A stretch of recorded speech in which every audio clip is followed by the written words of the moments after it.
Olá! Hoje a gente vai falar sobre as questões do processo administrativo disciplinar. A matéria é importante para quem é servidor público e quem vai conversar comigo sobre esse assunto no Saber Direito Debate é o professor Juarez Júnior. Ele que é especialista em Direito Constitucional, professor de cursos de pós-graduação e, além disso, oficial da Polícia Militar do Estado do Ceará. Professor, muito obrigada por estar aqui, por aceitar o convite. Eu que te agradeço. Pois é, professor, o assunto das aulas, processo administrativo disciplinar, né? Qual que é a finalidade disso? Bom, Daiane, o serviço público precisa de uma regularidade. É necessário que os servidores que são selecionados pelo concurso público e qualificados nos cursos de formação das diversas categorias profissionais dentro do serviço público, eles precisam ter uma dimensão de controle. Então, o direito disciplinar se presta justamente a isso, ele se presta a estabelecer padrões de controle interno da regularidade funcional. Então, nós temos os servidores que chegam ao serviço público, e ele chegando ao serviço público agrega-se às responsabilidades civil e penal que ele já trazia do seu quadro natural e agrega-se aí agora a responsabilidade disciplinar. Então o direito disciplinar vai tratar justamente disso, promover através dos mecanismos de prevenção ou então dos mecanismos de repressão disciplinar a regularidade da atividade pública. Então o serviço público precisa dessa regularidade. E o ser humano ele é carente disso, ele precisa de um controle. Todos nós precisamos de controle. E a atividade pública, da mesma forma e até com mais importância, porque a administração tutela interesses coletivos e nós precisamos estabelecer esses padrões. Então, o direito disciplinar promove a regularidade do serviço público através dos seus mecanismos de prevenção e promove também a regularidade da atividade pública através dos seus instrumentos de repressão. E qual que é a diferença? A gente ouve falar das duas coisas, né? Processo administrativo disciplinar e sindicância. A diferença qual é? A diferença consiste na eleição da via processual adequada. Quando o servidor pratica uma conduta, que essa conduta sugere a possibilidade dele ser sancionado com uma sanção diversa da sanção demissionária, das sanções capitais, essa materialidade ela é comportada num instrumento processual que se chama sindicância. Essa sindicância pode ser uma sindicância investigativa ou pode ser uma sindicância acusatória, contraditória, em que o servidor responde perante uma comissão e eventualmente é sancionado. O PAD, ele é como se fosse uma sindicância com maior capacidade de solução. Então, o PAD é instaurado normalmente para apurar faltas graves, faltas que, eventualmente, ao final da instrução processual, quando se afere realmente a responsabilidade do servidor, ele possa estar sujeito a sanções capitais, a sanção demissionária, ou a cassação da aposentadoria, ou a destituição da função do cargo comissionado. Então, o PAD é como se fosse uma sindicância com maior capacidade. A sindicância é possível ser conduzida apenas por um servidor, como sindicante, e o PAD precisa compor uma comissão de no mínimo 3 servidores. Então tem pré-requisitos para a composição do PAD com relação à condição hierárquica ou à condição intelectual do servidor implicado nesse processo e a comissão. Então, na verdade, são 2 processos, são 2 categorias processuais que se propõem ao final, aferindo a responsabilidade do servidor, a sugerir a aplicação de sanção disciplinar. Contudo, a sindicância não tem a capacidade de influenciar na imposição de uma sanção capital. Ela só poderia influenciar na sanção de advertência, na sanção de suspensão, ou então para a aplicação da sanção demissionária ou as demais sanções capitais, é necessária a instalação do PAD. E quais são os passos do PAD? Em linhas gerais, como é que se desenrola esse processo do início até o fim? Bom, você perguntou se havia essa diferença entre a sindicância e o PAD. Sim. Quando você se depara com uma situação de interesse disciplinar, em que a administração reúne ali os conectivos pré-processuais de autoria, definiu materialidade, e essa materialidade entende a administração que ela comporta numa sindicância, instaura-se a sindicância. E a sindicância tem toda uma instrução processual em que é garantida a ampla defesa, é garantido o contraditório e a ampla defesa, e o servidor, ao longo dessa instrução processual, tenta fazer frente à acusação que a administração lhe propõe. Quando você tem um PAD, não necessariamente você precisa ter uma sindicância antes. a sindicância não é condição de procedibilidade para o PAD. Se a falta disciplinar, se a densidade da falta disciplinar aferida pela administração já demonstra para a administração que a dimensão dessa materialidade não é comportada numa sindicância, instaura-se um PAD, instaura-se um processo administrativo disciplinar.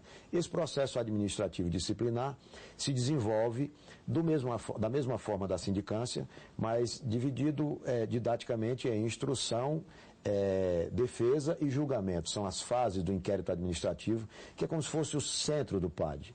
O centro de convencimento através das provas do lastro probatório do PAD estão centrados. Eu tenho uma portaria que inicia o PAD, que define qual é o raio apuratório, o que é que a comissão vai investigar, baseado naquilo que foi levantado na investigação preliminar, se for o caso, e ao longo disso a instrução trabalha o processo.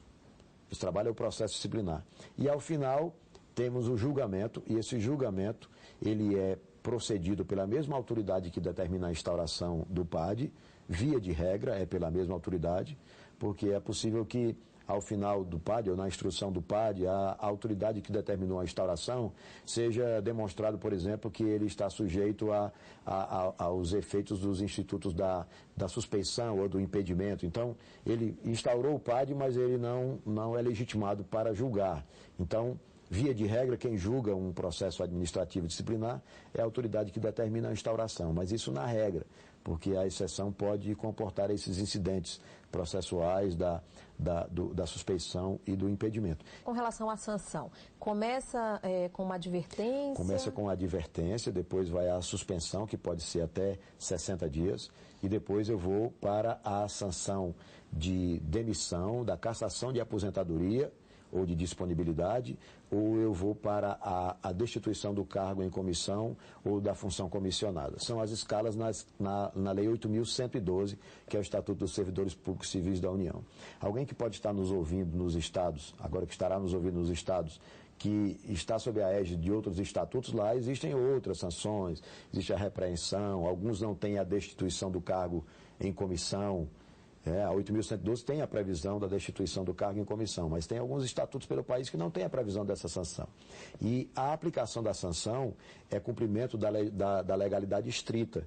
A administração não pode impor sanção diversa daquela que está prevista no estatuto. Então, por exemplo, nós temos estatutos como, a exemplo, do Código de Ética dos Militares de Minas Gerais. O Código de Ética dos Militares de Minas Gerais prevê a remoção compulsória como uma sanção disciplinar. Você não pode pensar em remover compulsoriamente um servidor público civil da União, porque no Estatuto dos Servidores Públicos Civis da União, que é a Lei 8.112, não tem a previsão da remoção compulsória. Então a administração só pode fazer, a título de aplicação de sanção, o que está expressamente previsto na norma. Nós vamos para um rápido intervalo e já voltamos com o professor Juarez Júnior, falando sobre a carreira dele no direito. Não saia daí.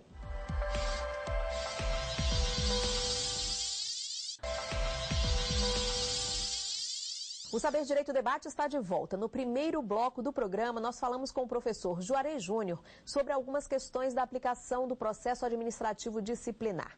Agora é hora do professor falar um pouquinho sobre a carreira dele. Professor, direito disciplinar, como é que chegou isso na vida do senhor?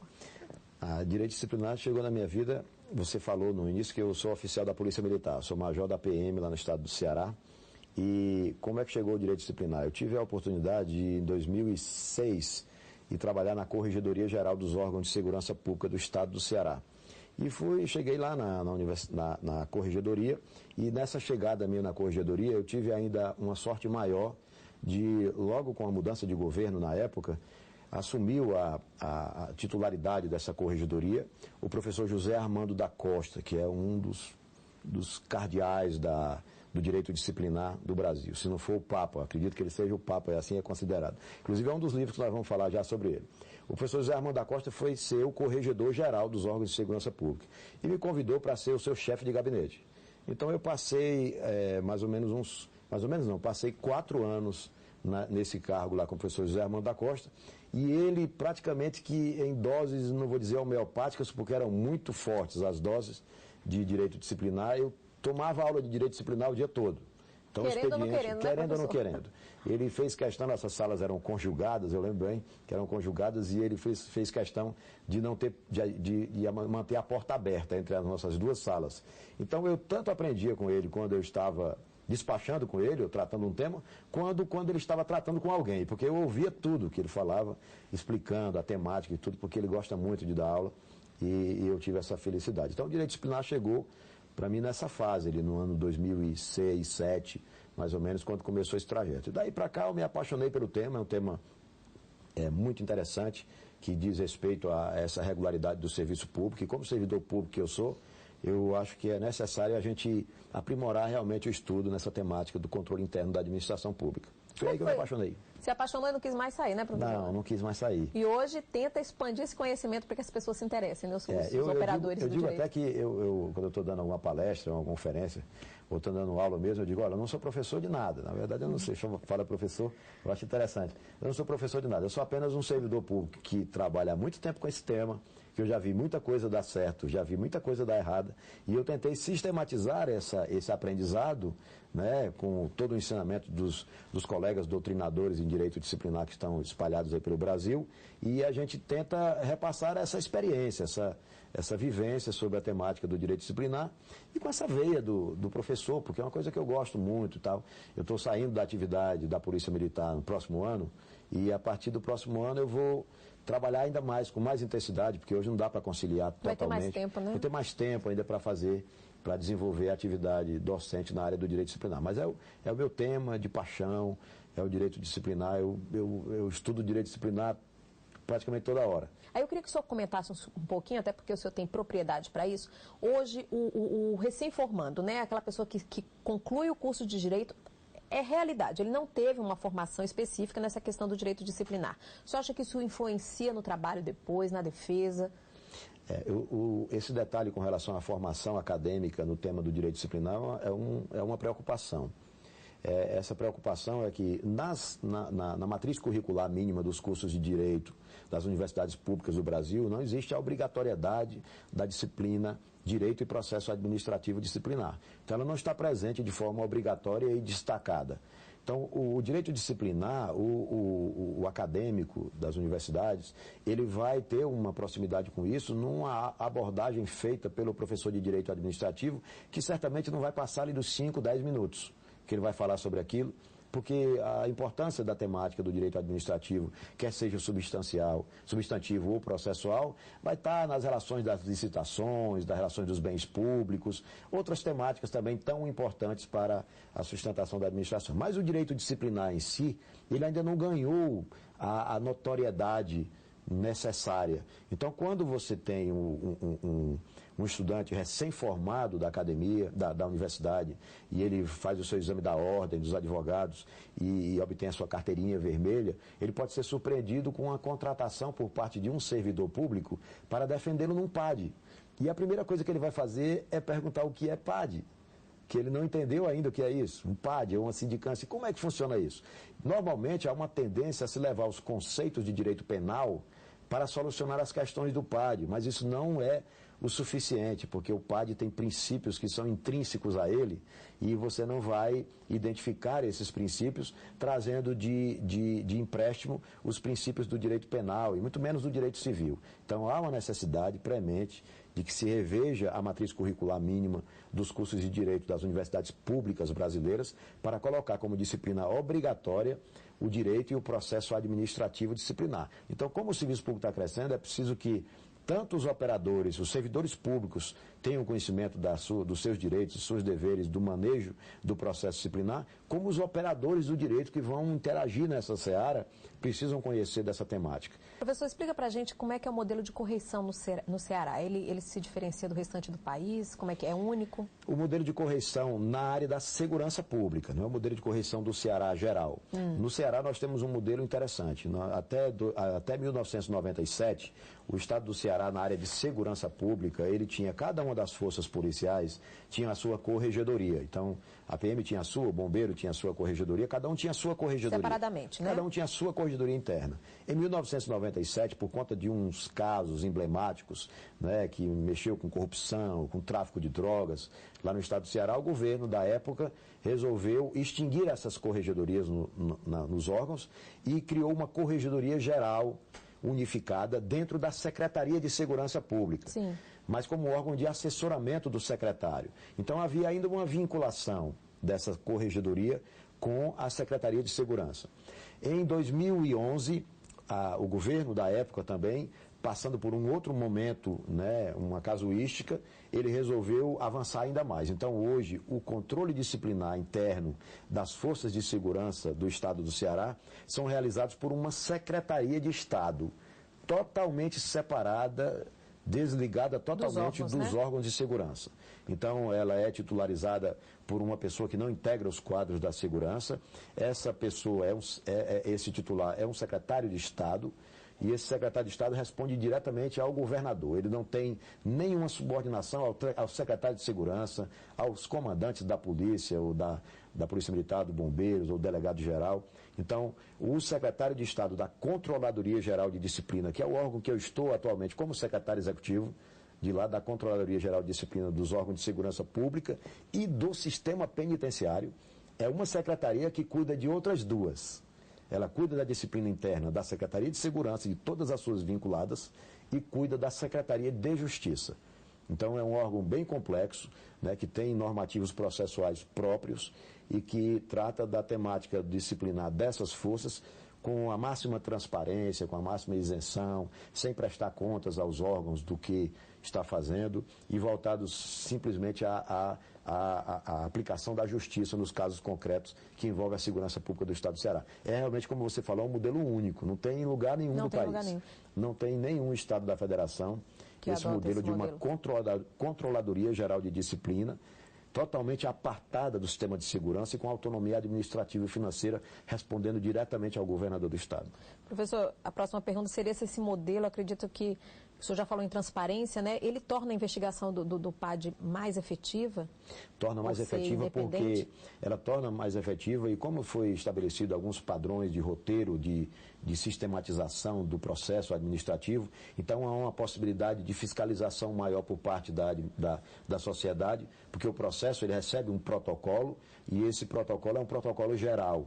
E isso entra num sistema de busca pela internet, em que qualquer pessoa pode acessar através do número daquele protocolo do processo e ver em quais etapas o processo está se desenvolvendo. É possível se monitorar isso. Então trouxe muito mais transparência com relação a essa atividade. E o fato de que você não tem que responder perante os seus gestores, por exemplo, eu sou major da Polícia Militar. Então você, com certeza, e os nossos telespectadores têm conhecimento que o major da polícia, o major militar, ele está, nas polícias, ele está 2 casas abaixo do último posto, porque depois do major tem o tenente-coronel e depois tem o coronel. Mas, embora eu ainda seja major, como eu estou exercendo um cargo civil, que é o de secretário executivo, não há nenhuma relação de subordinação do major Juarez com o comandante-geral da Polícia Militar. Nenhuma. Não há nenhuma ligação de hierarquia ou de subordinação, porque eu integro um órgão que é completamente apartado do sistema de segurança, que só trata dos temas disciplinares dessas forças. Então, é muito interessante o modelo. Ok. Professor, o senhor continua aqui no estúdio, daqui a pouco o senhor vai trazer dicas de bibliografia. Olha só, e o professor não trouxe 2, 3 livros, não. Olha só a quantidade de sugestões. Não perca, é só um instante.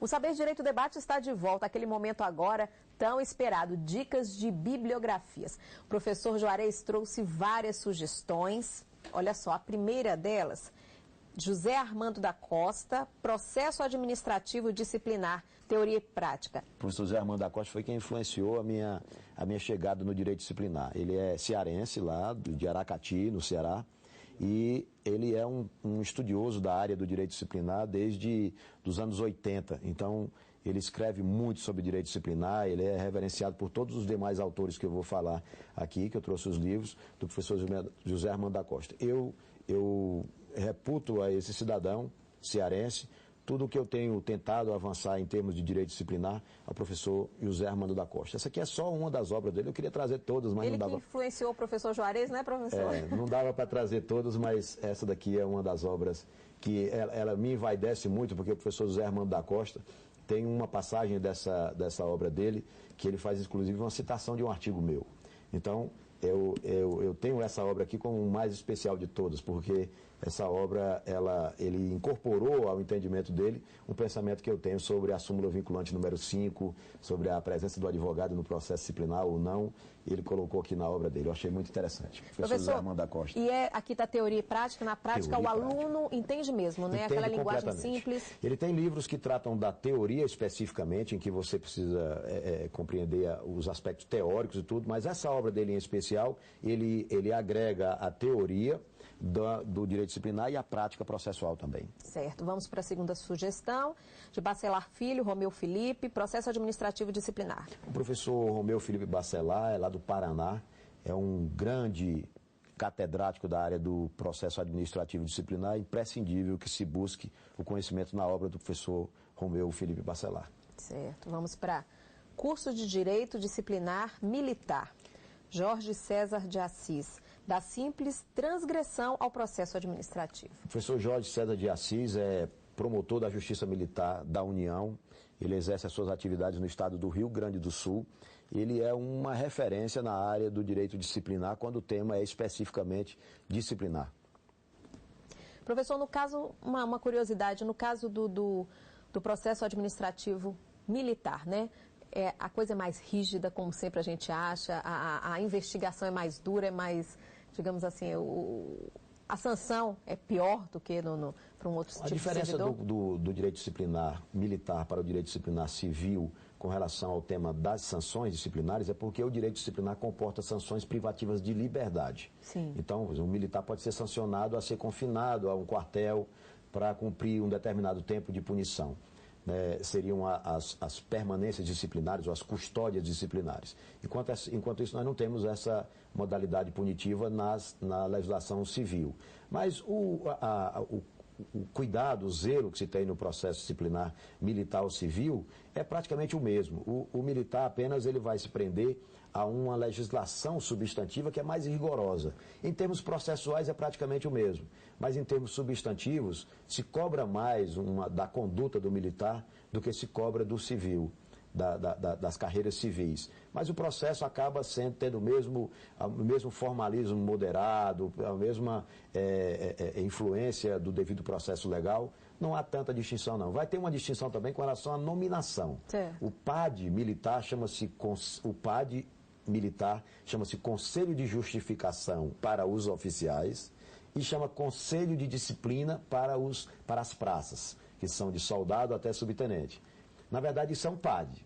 Entendi. Mas para os oficiais chama Conselho de Justificação e para as praças chama Conselho de Disciplina. Okay. Mas se trouxesse isso para o linguajar do civil, seria um PAD, todos dois. PAD normal, todos né? dois seriam PAD. Tá Entendi. Entendendo? Vamos para o próximo. Mauro Roberto Gomes de Matos, Tratado de Direito Administrativo Disciplinar, já na segunda edição.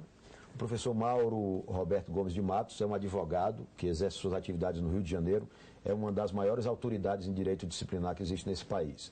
É um grande tratadista, ele trata do direito disciplinar sob o ponto de vista especialmente teórico, mas com muita conformação prática também. Tem outras obras dele que comentam a Lei 8.112, né? Tem uma obra dele, essa obra está bem volumosa, né? Ele tem uma que é mais ou menos o dobro dessa, que ele fala da 8.112, comentadíssima. Então é um autor que eu não me aparto, nós temos relações de amizade, eu estou sempre consultando e conversando com o Mauro lá no Rio de Janeiro para ele me orientar em muita coisa, preciso muito desse autor.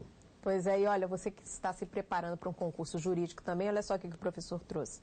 Léo da Silva Alves, Direito Disciplinar para concursos jurídicos. Um guia, né, professor? Um guia. O professor Léo da Silva Alves a exemplo do professor Mauro Roberto Gomes de Matos, tem muita estrada no direito disciplinar e é uma referência para os corregedores do país. O professor Léo, ele viaja o Brasil todo, ele dissemina essa cultura do direito disciplinar pelo país todo. E foi o autor que trouxe para o direito disciplinar brasileiro as soluções alternativas ao processo disciplinar.